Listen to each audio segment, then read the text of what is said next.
I thought you guys might want to see my welder collection I have. This blue welder is the first welder I bought. It's a Miller Synchro-Wave 250 TIG welder. I bought it. It was used when I got it, and the guy that had it said he only used it for maybe a half an hour or so, and I only paid $1,000 for it. So it's a really good welder too. And then the second welder I bought was this little MIG welder. It's called a Daytona MIG. It's a 120 volt.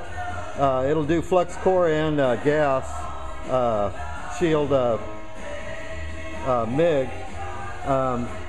At the time, it was the most powerful 120 volt wire feed welder you could get.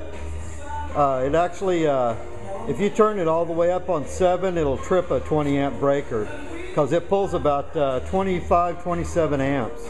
So you have to turn it down one notch or two to get it to keep from tripping. But you can run a pigtail off a 30 amp 220 and run it wide open. Not a bad welder. It's got some problems. The company, this is actually made by an Italian company called Sabora out of Italy. And it was this was made exclusively for Daytona MIG. It's not like the ones that Sabora made for other companies. But I've actually welded 1/2 inch plate with that, and it's amazingly strong. The weld is a little coarse though. Then after that, the next welder I got was this. That's an eBay find.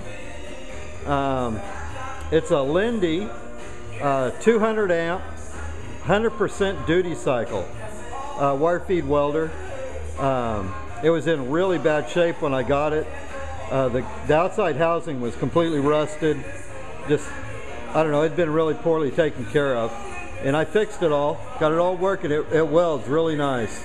I only paid $200 for the welder, but the freight from Arizona was $250.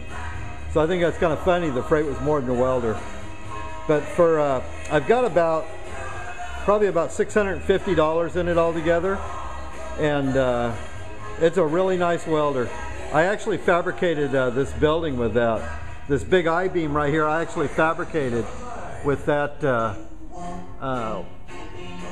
wire feed welder.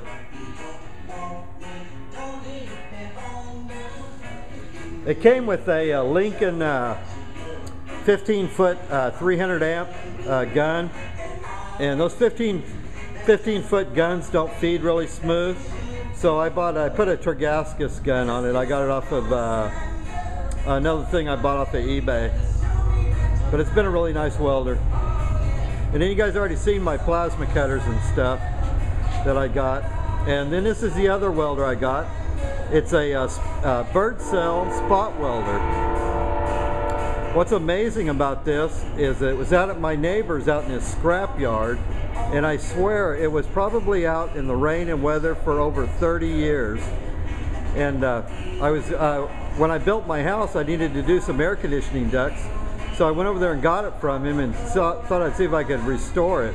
And I managed to get it working. I couldn't believe it after it'd been out in the weather all that time. It's kind of a unique welder. Anyway, that's the collection right there. Bird cell spot welder, my new plasma cutter, my cutting torches, my Lindy welder. Lindy's actually a Union Carbide, if you guys didn't know. Union Carbide, I think, is the company that originally bottled acetylene gas, and Lindy was the guy who originally bottled oxygen.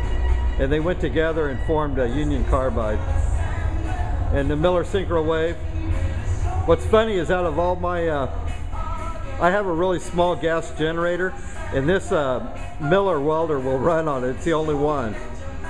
And then my little wire feed welder. See ya!